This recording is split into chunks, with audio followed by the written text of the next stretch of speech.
Hello everyone. आज के हम इस वीडियो में हम इकोनॉमिक्स में जितने इम्पॉर्टेंट कर्व होते हैं जिसके बारे में हम पढ़ते हैं अक्सर और हमेशा कन्फ्यूजन भी हो जाती है कि ये कर्व किसके बारे में है, एक्स एक्सिस पे क्या होता है, वाई एक्सिस पे क्या होता है। तो हम सिर्फ उन कर्व के बारे में पढ़ेंगे। तो आज के वीडियो में हम जितने यहाँ पे कर्व दिखे हैं हम सबके बारे में बारी बारी से पढ़ेंगे। तो चलिए वीडियो को स्टार्ट करते हैं बिना किसी देरी के। अगर वीडियो अच्छा लगे तो अपने फ्रेंड के साथ ज़रूर शेयर करिएगा। हाँ, तो हमारा फर्स्ट कर्व है लॉरेंज कर्व। लॉरेंज कर्व अक्सर आपसे एग्जाम में पूछे जाते हैं, तो हम सिर्फ कर्व के बारे में और उसका जो मेन मोटो है हम उसके बारे में पढ़ेंगे, ताकि जो भी लोग एग्ज़ाम के लिए एग्ज़ाम देना चाहते हैं उनके लिए एक क्विक रिवीजन हो जाए और प्रिपरेशन भी उनकी अच्छी हो। तो ये डेवलप किया था मैक्स ओ लॉरेंज ने 1905 में। और ये स्पेशली ये वेल्थ डिस्ट्रीब्यूशन के लिए लॉरेंज कर्व को बनाया था लॉरेंज ने। लॉरेंज कर्व एक वे है शो करने का इनकम की डिस्ट्रीब्यूशन को, आपकी इकोनॉमी में इनकम का डिस्ट्रीब्यूशन किस तरह से किया जाए उसके लिए लॉरेंज कर्व बनाया गया था। अब लॉरेंज कर्व कैसी इनकम को शो करता है, तो ये ध्यान रखिएगा कि ये क्यूमुलेटिव शेयर ऑफ इनकम को शो करता है, और वो भी अलग अलग population of section, different section of population पे। तो क्या करता है ये show? Cumulative share of income किस लिए शो किया जाता है? तो डिस्ट्रीब्यूशन ऑफ इनकम के लिए शो किया जाता है। और लॉरेंज कर्व कैलकुलेट करने के लिए एक गिनी कोएफिशिएंट हम मेजर करते हैं, ये इनइक्वालिटी को मेजर करने के काम में आता है। तो अब देख लेते हैं एक एग्जांपल की हेल्प से कि हम किस तरह से लॉरेंज कर्व दिखाते हैं। हमारे अगर परसेंटेज ऑफ पॉपुलेशन दिया हो और उनका इनकम प्रपोर्शन दिया हो, तो हम किस तरह से उसको लॉरेंज कर्व पे शो करेंगे। तो इसकी हेल्प से हम इकोनॉमी में कैसे पॉपुलेशन और इनकम के स्टैटिस्टिक को शो करते हैं, इसके लिए हम लॉरेंज कर्व बनाएंगे। ये हमारा टेबल है, इस टेबल के कंसिडरेशन से ही हम लॉरेंज कर्व को डिनोट करेंगे। तो लॉरेंज कर्व क्या है? क्यूमुलेटिव शेयर ऑफ इनकम है। तो वाई एक्सिस पे हम क्यूमुलेटिव पोर्शन ऑफ इनकम को रखेंगे और एक्स एक्सिस पे क्यूमुलेटिव परसेंटेज ऑफ पॉपुलेशन होंगे हमारे।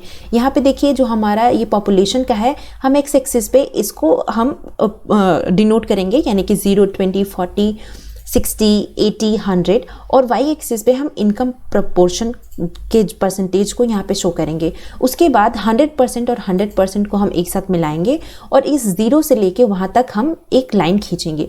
ये लाइन हमें बताती है लाइन ऑफ इक्वालिटी को, यानी कि ये जो ब्लैक कलर की लाइन आपको दिख रही है लाइन ऑफ इक्वालिटी है, और ये जो लाइन दिख रही है आपको, ये लाइन ऑफ लॉरेंज कर्व है। यानी कि इक्वालिटी से ही जितना दूर होगा, इसका मतलब कि हमारे सोसाइटी में इनइक्वालिटी ज़्यादा है। यानी कि अगर जैसे जैसे हम इसके पास आएंगे, लॉरेंज कर्व इसके पास आएगा, यानी कि इनइक्वालिटी कम है, और अगर दूर जाएगा यानी कि इनइक्वालिटी ज़्यादा है। तो इसकी हेल्प से हमने ये लॉरेंज कर्व यहाँ पे डिनोट कर दिया। अब ये जो ब्लैक लाइन है ये रिप्रेजेंट करती है लाइन ऑफ इक्वालिटी। ये आइडियल ग्राफ जहाँ पे इनकम वेल्थ ये इक्वली डिस्ट्रीब्यूटेड होते हैं पॉपुलेशन में। तो यानी कि अगर हमें ये दिया जाए ग्राफ, तो हम इससे ये बताते हैं कि हमारा ये ब्लैक लाइन यानी कि इनकम जो है ये हमारे पूरे पॉपुलेशन में इक्वली डिस्ट्रीब्यूटेड है, और ये जो रेड कर्व है ये लॉरेंज कर्व बताता है, ये हमें रिप्रेजेंट करता है कि एक्चुअल डिस्ट्रीब्यूशन हमारा कितना है हमारे पॉपुलेशन में। यानी कि हमारा लाइन ऑफ इक्वालिटी से एक्चुअल डिस्ट्रीब्यूशन हम लॉरेंज कर्व में देखते हैं। इसके साथ साथ हम लॉरेंज कर्व को स्टडी हम डिस्पर्जन में करते हैं। अगर स्टैटिस्टिक आपने देखा होगा तो इस मेजर ऑफ डिस्पर्जन अलग अलग होते हैं, उसके साथ सेंट्रल मेजर्स ऑफ टेंडेंसी होती हैं। ये सब कुछ मैंने करवाया है, आप ज़रूर देखिएगा। साथ ही साथ मैं ये जो मेरे चैनल का प्लेलिस्ट है आप उसमें जाके देखिएगा, बहुत अच्छे अच्छे शॉर्ट मैंने नोट्स भी कराए हैं जो आपको एग्ज़ाम पॉइंट ऑफ व्यू से बहुत हेल्पफुल होगा। जिसमें एक साथ मैंने नोबेल जितने भी प्राइज़ विनर हैं इकोनॉमिक्स से मैंने कराए हैं। साथ ही साथ अगर आपको इकोनॉमिक्स की थ्योरीज जिसमें दी हुई है उसमें क्या क्या नाम है, तो सब कुछ करवाया है, आप एक बार चेक ज़रूर करिएगा। लॉरेंज कर्व गिनी कोएफिशिएंट को मेज़र करने में हेल्प आती है। और लॉरेंज कर्व क्या है? ये विजुअल इंडिकेटर है। एक तरह से हम उससे देख के बता सकते हैं लॉरेंज कर्व में कि इनइक्वालिटी कितनी है, बट इनइक्वालिटी एग्जैक्ट कितनी है वो हम गिनी कोएफिशिएंट निकाल के देखते हैं। तो गिनी कोएफिशिएंट इसका मैथमेटिकल इंडिकेटर है, जबकि लॉरेंज कर्व एक विजुअल इंडिकेटर है। तो इन दोनों में डिफरेंस आपको पता होना चाहिए कि लॉरेंज कर्व क्या है? विजुअल इंडिकेशन है इनइक्वालिटी का, जबकि गिनी कोएफिशिएंट मैथमेटिकल इंडिकेशन है। अब गिनी कोएफिशिएंट एक इटालियन स्टैटिस्टिक कोरेडो गिनी 1912 में इन्होंने दिया है। और गिनी कोएफिशिएंट एक स्टैटिस्टिकल मेजर है जो इनइक्वालिटी को डिस्क्राइब करता है कि वो इक्वल है या अनइक्वल है मैथमेटिकल टर्म में। अब इसकी कुछ रेंज होती है। अब लॉरेंज कर्व में सिर्फ हम कर्व देखते हैं, लेकिन गिनी कोएफिशिएंट में इसकी रेंज भी हम देखने हैं। गिनी कोएफिशिएंट की रेंज क्या है? गिनी कोएफिशिएंट की रेंज 0 से लेकर 1 तक के बीच में होती है। 0 हमें बताता है परफेक्ट इक्वलिटी, यानी कि ये लाइन जो है गिनी कोएफिशिएंट में, ये वाली लाइन है, ये परफेक्ट यानी कि 0% पे होगी, इस यानी कि परफेक्ट इक्वालिटी को रिप्रेजेंट करता है। जबकि 1 लाइन हमारा 1 या 100%, ये हमें परफेक्ट इनइक्वालिटी को दिखाता है। ठीक है, अब हम चलते हैं गिनी कोएफिशिएंट पे। तो गिनी कोएफिशिएंट हम कैसे शो करते हैं? हमारा ये क्या है? Line of equality. Line of equality से ये लॉरेंज कर्व कितनी दूर है, ये हमारा गिनी कोएफिशिएंट बताता है। इसको हम 2 पार्ट में डिवाइड करते हैं। ये हमारा लॉरेंज कर्व है, ये लाइन ऑफ इक्वालिटी है। तो लॉरेंज कर्व और लाइन ऑफ इक्वालिटी को, ये कर्व जो ट्रायंगल है, इसको 2 पार्ट में डिवाइड कर रहा है, एक पार्ट ए और पार्ट बी। ए पार्ट और बी पार्ट के ही कैलकुलेशन से हम गिनी कोएफिशिएंट को फाइंड आउट करते हैं। अब यहाँ पे गिनी कोएफिशिएंट में जो पार्ट ए है ये, और अपॉन करके ए अपॉन ए प्लस बी, यानी दोनों को ऐड कर देते हैं। तो जो कुछ नंबर यहाँ पे होंगे, ये नंबर इन दोनों को ऐड कर देंगे तो हमें पता चलेगा कि गिनी कोएफिशिएंट क्या है। ये 0 से लेके 100 के बीच में होती है, मतलब इसकी वैल्यू 0% से लेके 100% के बीच में होती है, और ये 0 से लेके 1 तक में ही इसकी वैल्यूज निकालते हैं हम। तो लॉरेंज कर्व की हेल्प से हम गिनी कोएफिशिएंट को फाइंड आउट करते हैं, जो area A upon A plus B है।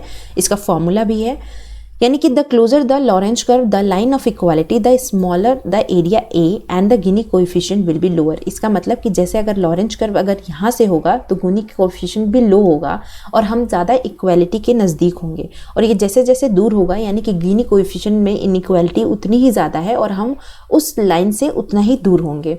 अब आता है हमारा इन्वायरमेंटल कुज़नेट कर्व। तो कुज़नेट कर्व 2 तरीके के होते हैं, एक इन्वायरमेंटल होता है और एक उसमें भी होता है। तो इन्वायरमेंटल कुज़नेट कर्व हमें क्या सजेस्ट करता है कि इकोनॉमिक डेवलपमेंट इनिशियली क्या है, यानी कि इनिशियली ये हमारा इकोनॉमिक डेवलपमेंट डिटोरिएट करेगा इन्वायरमेंट को, लेकिन आफ्टर सम लेवल ये हमारा इकोनॉमिक ग्रोथ को प्रमोट करेगा और सोसाइटी इम्प्रूव करेगी, और सोसाइटी का और इन्वायरमेंट का रिलेशनशिप इम्प्रूव होगा, यानी कि लेवल ऑफ डिग्रेडेशन रिड्यूस होंगे। इसका मतलब ये है। अब जैसे कि अगर हम सिंपल व्यू में देखना चाहें तो हम इसकी हेल्प से देख सकते हैं। ये हमारा इन्वर्टेड यू शेप का होता है इन्वायरमेंटल कुज़नेट कर्व। वाई एक्सिस पे हम इन्वायरमेंट डिग्रेडेशन यानी पोल्यूशन को दिखाते हैं, और एक्स एक्सिस पे हम स्टेज ऑफ इकोनॉमिक डेवलपमेंट को दिखाते हैं। अगर हम देखिए, अगर हम यहाँ से स्टार्ट करते हैं चलना, तो जैसे जैसे ये लाइन बढ़ती जाती है यानी कि वैसे वैसे हम इकोनॉमी का डिग्रेडेशन करते जाते हैं। लेकिन एक पॉइंट ऐसा आता है जब हमें ये रियलाइज़ होता है, इसको बोलते हैं टर्निंग पॉइंट। ये पॉइंट एक ऐसा मैक्सिमम पॉइंट है जब हमें रियलाइज़ होता है कि इकोनॉमिक डेवलपमेंट की वजह से हमारा जो इकोनॉमिक डिग्रेडेशन है वो बहुत ज़्यादा हो गया है। तो हम धीरे धीरे अपनी इकॉनमी को समझते हुए उसको कम करने की कोशिश करते हैं, और उसके साथ साथ हमारा इकोनॉमिक डेवलपमेंट भी होता जाएगा। यानी कि इंडस्ट्रीज़ तो होंगी ही, लेकिन हम कुछ ऐसा इंडस्ट्री के अलावा कुछ सोचेंगे कि ताकि इकोनॉमिक पे कम इम्पैक्ट हो और अपना हमारा जीडीपी भी बढ़ता जाए। तो ये है हमारा इन्वायरमेंटल कुज़नेट कर्व। अब कुज़नेट इनइक्वालिटी कर्व भी होता है। कुज़नेट इनइक्वालिटी कर्व हमारे साइमन कुज़नेट ने दिया है, और ये 1950 से लेकर 1960 में इनकी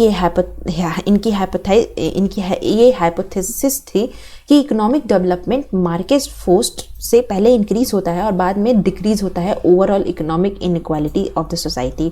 और इसको भी इन्होंने इन्वर्टेड यू शेप से दिया है। ये ध्यान रखिएगा, कुज़नेट ने 2 कर दिया है, एक तो इन्वायरमेंटल से रिलेटेड और एक इनइक्वालिटी से रिलेटेड। इन्वायरमेंट में इधर साइड हमारा इन्वायरमेंट और पॉपुलेशन था, और इधर साइड हमारा क्या था, ग्रोथ था, जीडीपी ग्रोथ। इनइक्वालिटी में इधर हमारी इनकम इनइक्वालिटी होगी और यहाँ पे पर कैपिटा इनकम होगा। इनइक्वालिटी में स्टार्टिंग में हमारा जो ये कर्व है ये बढ़ता जाएगा, यानी कि डेवलपिंग इकोनॉमीज ज़्यादा हैं और हमारा इनइक्वालिटी इनकम इनइक्वालिटी बहुत ज़्यादा है। लेकिन एक टर्निंग पॉइंट आएगा जब हमारी इनकम इनइक्वालिटी को हम कम करना सोचेंगे, क्योंकि हमारा पर कैपिटा इनकम बढ़ता जाएगा। तो बढ़ता जाएगा तो हम धीरे धीरे डेवलप इकोनॉमी में चेंज होते जाएंगे और हमारी जो इनइक्वालिटी है वो कम होती जाएगी। तो ये भी सेम टू सेम उसी की तरह कंसेप्ट है, बस वाई एक्सिस पे क्या रखना है, एक्स एक्सिस पे क्या रखना है, और इनके किसके बीच के रिलेशन को बताता है, ये आपको आना चाहिए।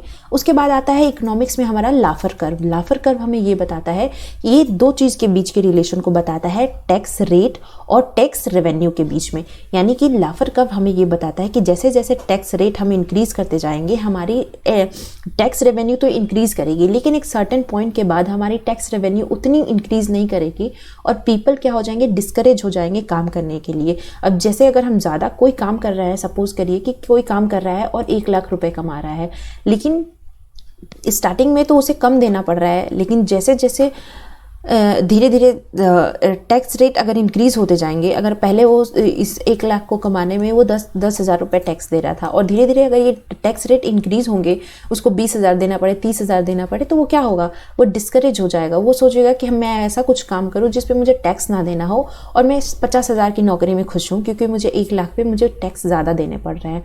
तो ये लाफर कर्व ने अपने उसमें बताया है। लाफर एक इकोनॉमिस्ट ऑर्थर लाफर ने दिया है, और जो दो चीज़ के रिलेशनशिप को देखते हैं, टैक्स रेट और टैक्स रेवेन्यू को जो गवर्नमेंट कलेक्ट करती है। लाफर कर्व स्टेट करते हैं कि टैक्स को मतलब कट करना या हायर टैक्स रेवेन्यू करने के चक्कर में एक टाइम ऐसा आएगा कि लोग काम करना ही नहीं चाहेंगे। यानी कि अगर हम स्टार्ट करें टैक्स रेट 0 से तो गवर्नमेंट की रेवेन्यू 0 होगी, लेकिन जैसे टैक्स रेट 100% पे होगी तो भी गवर्नमेंट की रेवेन्यू 0 होगी। और इसको बहुत अच्छे से एक ग्राफ के थ्रू लाफर ने इसको एक्सप्लेन किया है, और ये ग्राफ है ये। इसमें देखिए जैसे जैसे 0% है टैक्स रेट, तो रेवेन्यू भी 0% है। यानी कि वाई एक्सिस पे हम टैक्स रेवेन्यू को रखेंगे और टैक्स रेट हमारा एक्स एक्सिस पे आएगा।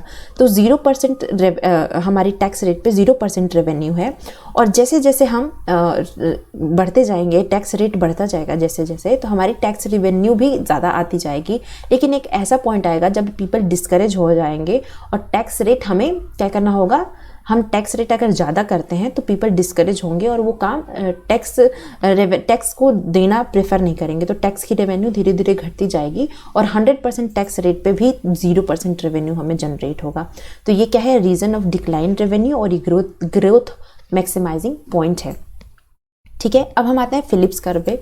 तो फिलिप कर्व जो है A.W. फिलिप ने दिया है, और ये दो चीज़ के बीच के रिलेशनशिप को बताता है, इन्फ्लेशन और अनएम्प्लॉयमेंट के बीच के रिलेशनशिप को। और ये एक इन्वर्स रिलेशनशिप है, यानी कि स्टेबल और इन्वर्स रिलेशनशिप है।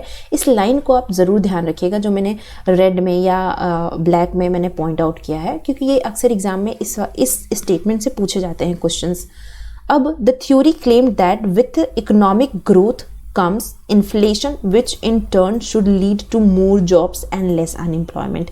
यानी कि एक इन्वर्स रिलेशनशिप है कि जैसे जैसे इन्फ्लेशन अगर बढ़ेगा तो लोगों के पास एम्प्लॉयमेंट क्या है, घटेगा, और जैसे जैसे एम्प्लॉयमेंट बढ़ेगा इन्फ्लेशन घटेगा। इसी को बोलते हैं इन्वर्स रिलेशनशिप। अब ये ओरिजिनली जो कंसेप्ट है वो स्टैगफ्लेशन यानी 1970s में आया था, जहाँ पे ज़्यादा हायर इन्फ्लेशन के साथ साथ एम्प्लॉयमेंट भी ज़्यादा थी उस टाइम। ये कंसेप्ट फिलिप्स लाए थे। अब कैसा दिखता है हमारा फिलिप कर्व, तो फिलिप कर्व हमारा कुछ ऐसा बनता है जो कि इस तरह से ये रिप्रेजेंट क्या करता है, ये ग्राफिकली चार्टेड है, इन्वर्स रिलेशनशिप बताता है इन्फ्लेशन और अनएम्प्लॉयमेंट रेट में। अब हम चलते हैं एंजल कर्व पे। तो एंजल कर्व क्या डिस्क्राइब करता है, ये हमें ये बताता है एंजल कर्व कि जैसे जैसे हमारी इनकम बढ़ती है वैसे वैसे हमारा जो एक्सपेंडिचर है वो किस हिसाब से हमारे हाउस होल्ड गुड्स पे ज़्यादा हम एक्सपेंडिचर करने लगते हैं इन टर्म्स ऑफ जो हमारे फूड आइटम्स हैं उनके। तो जैसे हमारा इनकम लेवल हम एक्स एक्सिस पे लेंगे, और angel curve different types of good के लिए अलग अलग बनते हैं। तो इनकम लेवल हम एक्स एक्सिस पे लेंगे और एक्सपेंडिचर वाई एक्सिस पे लेंगे।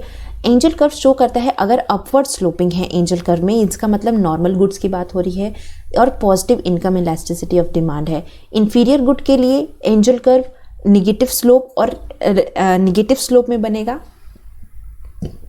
और यहाँ पे negative income elasticity of demand होगी। और फूड के लिए एंजल कर्व कैसा बनेगा, कॉनकेव और डाउनवर्ड बनेगा, जो कि बताएगा पॉजिटिव बट डिक्रीजिंग स्लोप के साथ। तो ये है angel curve for normal goods. तो नॉर्मल गुड्स के लिए एंजल कर्व कैसा होता है, ये स्ट्रेट लाइन अपवर्ड होता है, पॉजिटिव साइन में होता है।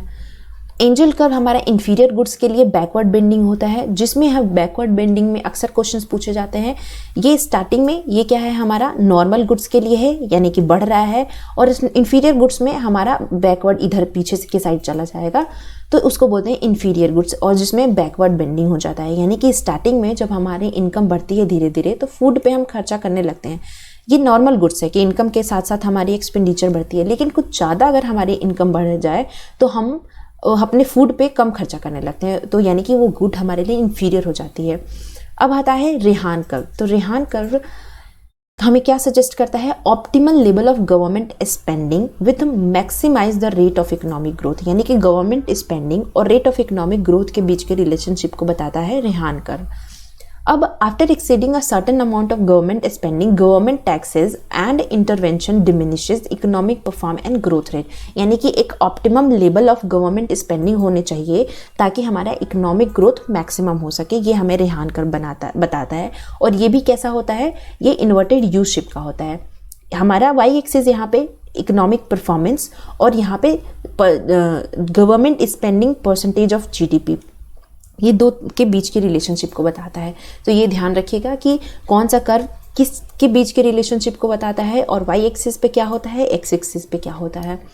ये हमारा ऑप्टिमम साइज ऑफ गवर्नमेंट है और ये हमारा इकोनॉमिक परफॉर्मेंस है। तो रेहान कर्व इस तरीके से बनता है, ध्यान से देख लीजिए। अब हम आते हैं बेवरेज कर्व।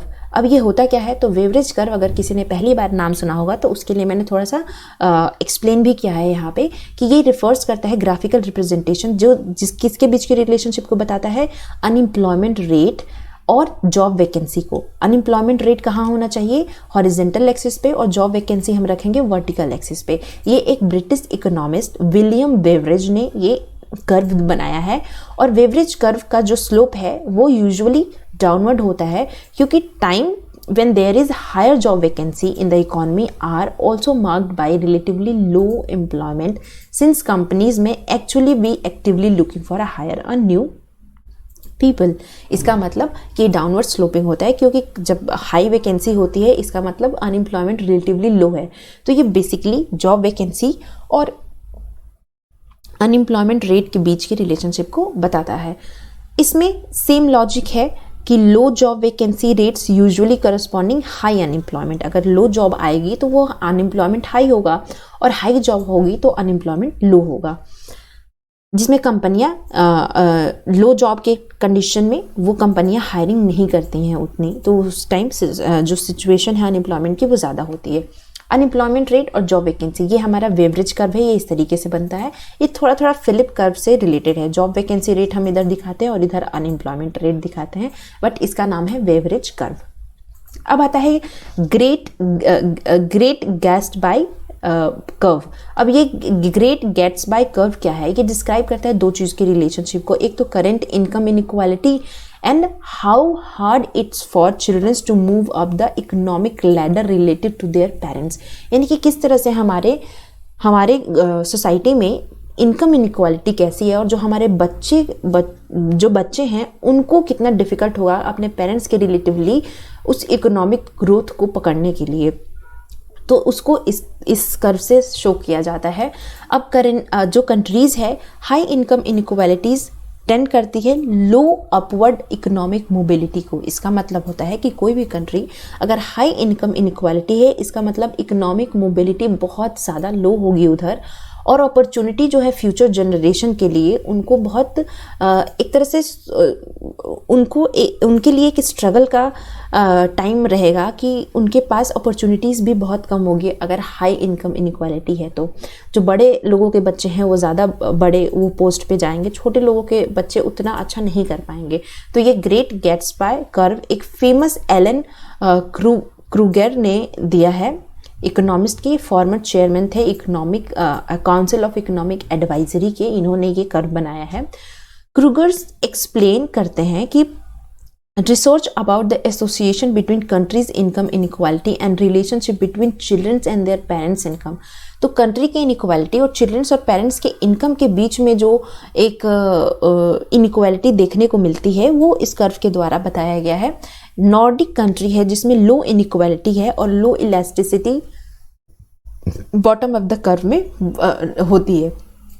अब ये कर्व है हमारा ग्रेट गैस पे कर्व। इस कर्व में देखिए, ये कर्व हमारा ये लाइन है, लाइन जिसमें कि ये बताती है अगर हम इधर साइड ऊपर की तरफ जाते हैं यानी कि लेस मोबिलिटी बिटवीन जनरेशन, और यहाँ पे more inequality at a point of a time. तो यहाँ पे इनकम इनइक्वालिटी शो करता है एक्स एक्सिस, और वाई एक्सिस हमारा जनरेशनल अर्निंग इलास्टिसिटी को बताता है, यानी कि पेरेंट्स और चिल्ड्रंस के बीच के इनकम इनइक्वालिटी को शो करता है। तो ये देखिए, अगर हमारी इस पॉइंट के पास अगर होगा पॉइंट जिसका, यानी कि इनकम इनइक्वालिटी उन दोनों के बीच में बहुत कम है, और जैसे जैसे दूर होगा यानी कि उस कंट्री में वहाँ के पेरेंट्स और चिल्ड्रंस के बीच के इनकम इनइक्वालिटी में बहुत ज़्यादा फ़र्क आता है। तो अगर यूएस की देखें तो ये देखिए बहुत ही ज़्यादा ये इक्वालिटी ऑफ लाइन की तरफ है, और फिनलैंड भी है, जबकि नॉर्वे और भी इन सब में बहुत ज़्यादा इनइक्वालिटी देखी जाती है। अब आता है ऑफर कर्व। तो ऑफर कर्व ये इंटरनेशनल ट्रेड से रिलेट करता है। ऑफर कर्व हमें ये बताता है quantity of one type of products that an agent will export, यानी कि जो एजेंट एक्सपोर्ट करेगा, जो ऑफर करेगा, वो अनदर टाइप ऑफ मतलब प्रोडक्ट और गुड्स के लिए। तो बेसिकली ये ऑफर कर्व इंटरनेशनल ट्रेड में यूज़ किया जाता है। रेसिप्रोकल डिमांड कर्व में हम ऑफर कर्व देखते हैं। रेसिप्रोकल डिमांड कर्व किसने दिया था, आप ज़रूर बताइएगा। तो ऑफर कर्व को पहली बार जिसने डिराइव किया वो है एजवर्थ एंड मार्शल, एंड जिन्होंने ऑफर कर्व को इंटरनेशनल ट्रेड में इंट्रोड्यूस किया। ऑफर कर्व कैसा दिखता है, ऑफर कर्व हमारा ये है, सपोज एक कंट्री स्टील बनाती है और एक कंट्री क्लोथ बनाती है। वो जो कंट्री क्लोथ बनाती है वो उसका एक्सपोर्ट करती है, जो कंट्री मतलब ये ए का एक्सपोर्ट करती है और ये ए को इम्पोर्ट करती है, स्टील जो बनाती है और जो ये क्लोथ बनाती है। हमारा ये है कर्व। अब ऑफर कर्व क्या होगा, जिधर साइड ऑफर कर्व ऐसे झुका होगा वो ज़्यादा वो कंट्री ज़्यादा मतलब ये जिस एक्सिस से ऑफर कर्व दूर होगा वो कौन सी कंट्री होगी, इंपोर्ट करेगी वो कंट्री, और जिसके पास होगी वो कंट्री एक्सपोर्ट करेगी। तो ये अगर घुमा फिरा के क्वेश्चन आए तो ये ध्यान रखिएगा कि इंपोर्ट करेगी तो वो कंट्री ज़्यादा मतलब उसके ऑफर कर्व उससे दूर होगी, और इंपोर्ट करने वाली कंट्री के पास ऑफर कर्व पास में होगी। अब आता है जे कर्व। तो जे कर्व को इंट्रोड्यूस मैगी नाम के एक इकोनॉमिस्ट ने किया है, जो 1973 में इनको इंट्रोड्यूस किया जे कर्व के नाम से। जे कर्व एक इकोनॉमिक थ्योरी को बताता है, और इसमें अजम्पशन जो है ट्रेड डेफिसिट, अगर हम किसी भी इकोनॉमी में ट्रेड डेफिसिट करते हैं तो पहले इनिशियली क्या होता है, इनिशियली इकोनॉमी को उस डेफिसिट को समझने में थोड़ा टाइम लगता है, जिसकी वजह से वो इनिशियली तो है निगेटिव हमें कोई भी आउटकम निगेटिव देती है, बाद में वो पॉजिटिव बनता है। तो उसको इसीलिए जे कर्व से ऐसे बताया गया है कि इनिशियली वो निगेटिव वर्सन होगी, depreciation of the currency initially worsen होगा, लेकिन हायर प्राइस और इम्पोर्ट के बाद वो जो रिडक्शन है वॉल्यूम ऑफ इम्पोर्ट का वो उस हिसाब से एडजस्ट करेगा। तो जैसे कि ये है हमारा जे कर्व। अगर करंट अकाउंट बैलेंस है और अगर हमने डेप्रिसिएशन किया अपनी करेंसी का, तो स्टार्टिंग में अगर हमने डेप्रिसिएशन किया, अगर हम सपोज हम एक्स पे हैं तो स्टार्टिंग में अगर हमने डेप्रिसिएशन किया अपनी करेंसी का, तो भी हम बहुत पहले नीचे जाएंगे, निगेटिव हमें फेस करना होगा। ऐसा नहीं है कि डेप्रिसिएशन के बाद हम डायरेक्ट हम पॉजिटिव हमें आउटकम मिलने लगे, हमें एक टाइम के बाद हमें पॉजिटिव आउटकम मिलना स्टार्ट होगा। तो इसको जे कर्व के द्वारा समझाया गया है। अब आते हैं किंग डिमांड कर्व। तो किंग डिमांड कर्व एक ओलिगोपोली मार्केट के लिए डेवलप किया है पाउल एम स्विजी ने 1939 में, और ये एक्सप्लेन करते हैं ओलिगोपोलिस्ट के बिहेवियर को, मतलब कि ओलिगोपोलिस्ट के बिहेवियर को बताने के लिए किंग डिमांड कर्व को इन्वेंट किया गया था। ये बिहेवियरल ओलिगोपोलिस्ट, यानी कि इसमें एक चीज़ हमेशा ध्यान रखिएगा, कभी भी ओलिगोपोली की बात आएगी तो एक सिचुएशन होती है जिसमें ये कहा जाता है कि अगर कोई अपोनेंट है, अगर वो प्राइस को राइज करता है, अगर वो प्राइस को डिक्रीज़ करता है, तो जो दूसरा है वो देख के प्राइस अपना डिक्रीज़ कर देगा, लेकिन प्राइस का जो इंक्रीज़ है वो दोनों इंडिपेंडेंटली करेंगे, देखा देखी नहीं करेंगे प्राइस इंक्रीज। तो ये इंपॉर्टेंट है ओलिगोपोली के लिए स्पेशली, तो इस बात का ध्यान रखिएगा। तो ये क्या एडवोकेट करता है, ये बिहेवियर ऑफ ओलिगोपोली ऑर्गेनाइजेशन बताता है, जो कि रिमेन स्टेबल है जब प्राइस और आउटपुट डिटरमाइन किए जाते हैं। ओलिगोपोली मार्केट में certain degree of price rigidity और स्टेबिलिटी को देखी जाती है। और ये चेंज किस तरह से होते हैं, प्राइस अगर डाउनवर्ड डायरेक्शन में होती है तो ये चेंज होते हैं, बट अपवर्ड डायरेक्शन में ये रिड्यूस नहीं करते हैं। जैसे कि oligopoly reduce price of the product, the competitor organiser would also follow, यानी कि जो अब अगर प्राइस वो डिक्रीज को वो फॉलो करेगा कॉम्पिटिटर, लेकिन ये ज़रूरी नहीं है कि वो प्राइस इंक्रीज को भी फॉलो करे। यानी कि अगर जो कोई भी ऑर्गेनाइजेशन है अपनी प्राइस को इंक्रीज करती है, the competitor organiser would also cut down there price, वो इंक्रीज नहीं करेगा, हो सके तो वो कट कर देगा। तो in such case organisations that has raised its price would loss some part of the market share. अब क्या होता है इस सिचुएशन में, सपोज करिए कि दो ओलिगोपॉली मार्केट है, यानी कि एक लक्स साबुन बेच रहा है और एक डव साबुन बेच रहा है।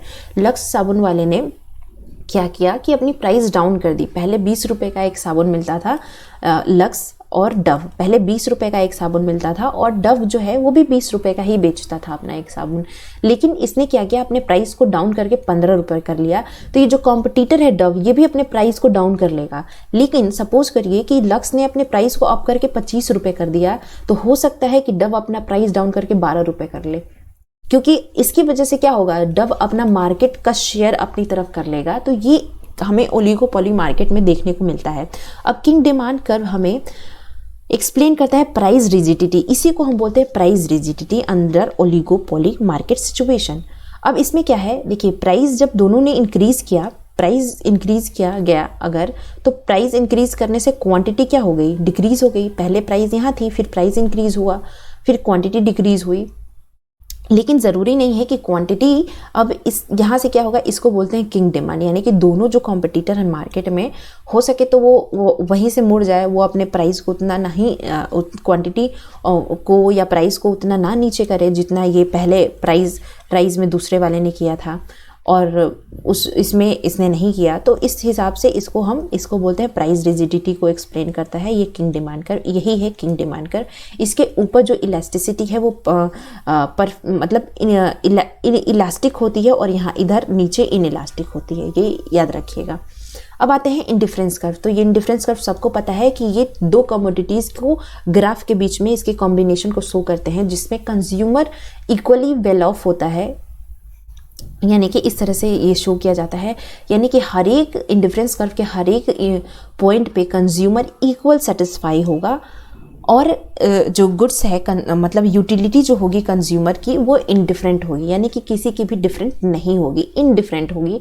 इसीलिए इसको बोला जाता है इनडिफरेंस कर्व, यानी कि जो कर्व है कंज्यूमर इक्वली प्रिफर्ड होगा हर एक कॉम्बिनेशन ऑफ गुड्स के लिए, और हर एक कॉम्बिनेशन ऑफ गुड्स के लिए उसको इक्वल सेटिस्फैक्शन मिलेगा।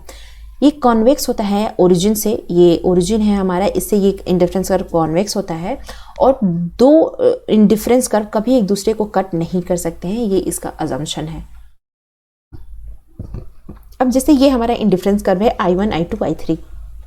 इंडिफरेंस कर्व कभी किसी भी एक्सिस को टच नहीं करने चाहिए, इंडिफरेंस कर्व कभी एक दूसरे को ऐसे इंटरसेक्ट नहीं करने चाहिए, क्रॉस नहीं करने चाहिए, और हायर इंडिफरेंस कर्व हमेशा हायर सेटिस्फैक्शन को शो करता है। ये तीन मेन असम्पशंस हैं जिनको हमें याद करना होता है, और ये कंज्यूमर के यूटिलिटी और सेटिस्फैक्शन को दिखाता है इंडिफरेंस कर्व। अब आते हैं शेप ऑफ इकोनॉमिक रिकवरी। तो शेप ऑफ इकोनॉमिक रिकवरी अलग अलग तरीके की होती है। जैसे इकोनॉमी में किसी भी तरह की कोई प्रॉब्लम होगी, जैसे हमारा कोरोना आ गया, तो उस टाइम इकोनॉमी की रिकवरी किस शेप में होगी, तो कुछ शेप यहाँ पे जिक्र किए गए हैं, और अलग अलग शेप अलग अलग टाइम में यूज़ किए जाते हैं। कौन कौन से शेप हैं जो हमें इकोनॉमिक रिकवरी को शो करते हैं? एक V shape, U shape, W shaped और एल शेप्ड। अब ये अलग अलग तरीके के होते हैं, इनको भी देख लेते हैं। तो दो फंडामेंटल डिफरेंसेस होते हैं हमारे इकोनॉमी को फिर से रिकवरी करने के लिए, वो अलग अलग हैं। अब इसमें एक सेक्शन से हम देख सकते हैं 4 सिनेरियो एक उसमें दिखाने की कोशिश की गई है।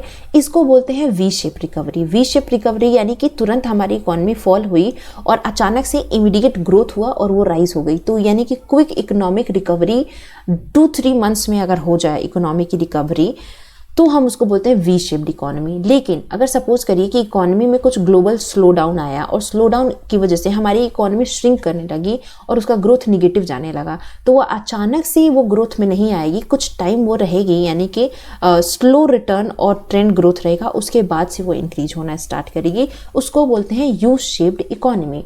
उसके बाद आता है डब्ल्यू शेप। डब्ल्यू शेप क्या है? डब्ल्यू शेप में थोड़ी सी ऐसी कंडीशन होती है कि पहले तो वो वी शेप में ऐसा कुछ आएगा, यानी कि पहले तो वो डाउन जाएगा इकोनॉमी, फिर उसके बाद अप जाएगी, लेकिन कुछ लॉन्ग टर्म के लिए अप नहीं जाएगी, शॉर्ट टर्म के लिए अप जाएगी। इसको बोलते हैं मल्टीपल वेव, यानी कि multiple rebound preventing overall long term economy, जिसमें वो फिर से अभी भी स्टेबलाइज नहीं है इकोनॉमी और वो वापस गिर सकती है और उसके बाद वो उठती है इकोनॉमी अपने स्टेज में। उसके बाद आता है एल शेप। एल शेप को बोलते हैं रिसेशन, यानी कि ये जो एल शेप कर्व है ये हमारा, ये ग्रोथ इसकी बहुत स्लो डाउन में होती है और ये बहुत स्लो में उठता भी है, तो उसको बोलते हैं एल शेप रिकवरी कर्व। अब इसको हम बारी बारी भी देख सकते हैं, जो मैंने आपको एक्सप्लेन किया वही यहाँ पे भी लिखा है, आप इसको पॉज करके ज़रूर पढ़ लीजिएगा। अब ये स्लो रेट होती है, एल शेप जो रिकवरी हमने लास्ट में देखा है, ये बहुत स्लो रेट ऑफ रिकवरी है और ये यहाँ पे अनएम्प्लॉयमेंट बहुत ज़्यादा दिन तक रहता है और इकोनॉमी भी एकदम स्टैग्नेट हो जाती है। ये एल शेप में इकोनॉमिक रिसेशन मोर और लेस स्टीप डिक्लाइन होता है और economic without corresponding steep recovery नहीं करते हैं। ये है हमारा एल शेप्ड इकोनॉमी। पहले हमारी इकोनॉमी ठीक से ग्रो कर रही थी, बट विद टाइम ये नीचे आ गई और उसके बाद बहुत ज़्यादा देर के बाद वो अपने स्टार्टिंग उसमें आई, लेकिन अभी भी वो इसके नीचे ही है। तो इस तरह की सिचुएशन मैंने यहाँ पे एक लिखी है। जापान की एक सिचुएशन है जिसमें जापान में 1980s में एक्सपीरियंस किया था इकोनॉमिक ग्रोथ को, लेकिन 1980s में जो कंट्री थी first gross national product per capita, और इस टाइम इनका जो स्टॉक मार्केट प्राइस है वो क्विकली बढ़ा था, लेकिन बैंक ऑफ जापान ने इंटरेस्ट रेट अपनी बढ़ाई थी, तो इस जो स्टॉक मार्केट है वो बहुत तेज़ी से क्रैश हो गया था, जिसकी वजह से इकोनॉमिक ग्रोथ बहुत स्लो डाउन हो गई थी और उसके बाद भी बहुत दिन तक स्लो डाउन ही रही। इस तरह की रिकवरी, इस तरह का शेप रहा, यानी कि पहले तो वो डाउन गई, उसके बाद एक कुछ टाइम तक वैसे ही डाउन ही चली, उसके बाद वो बाद में अप होगी, वो पता नहीं कब होगी। वी शेप रिकवरी, ये शार्प फॉल और शार्प राइज होता है, जो कि हमने कोरोना पीरियड में देखा। जब तक बंद था हमारा मैन्युफैक्चरिंग सेक्टर बंद था, तब तक हमारी रिकवरी उतनी ज़्यादा नहीं थी और जैसे ही कोरोना खुला उसके बाद हमने मतलब बहुत तेज़ी में हमने ग्रो किया। उसके बाद ये हमारी वी शेप रिकवरी है। बस स्टार्टिंग में हमारा सब कुछ ठीक चलता है, फिर हम अचानक से बहुत शार्प हम गिरते हैं और उसके बाद शार्प उठ भी जाते हैं, उसके बाद इकोनॉमी हमारी ठीक पोजीशन पे चलने लगती है। यू शेप्ड इकोनॉमी में, ये यू शेप्ड में रिसेशन और रिकवरी का एक चार्ट जो है वो थोड़ा सा चलता है, यानी कि इस तरीके से हमारी यू शेप्ड रिकवरी होती है, जिसमें कुछ ऐसे हम नीचे जाते हैं, फिर थोड़ा सा हम उसी स्लो डाउन में, बहुत स्लो डाउन में आते हैं, बहुत शार्प हम ऐसे वी शेप की तरह नहीं आते हैं, बहुत स्लो डाउन में हम ऊपर जाते हैं, उसको बोलते हैं यू शेप रिकवरी।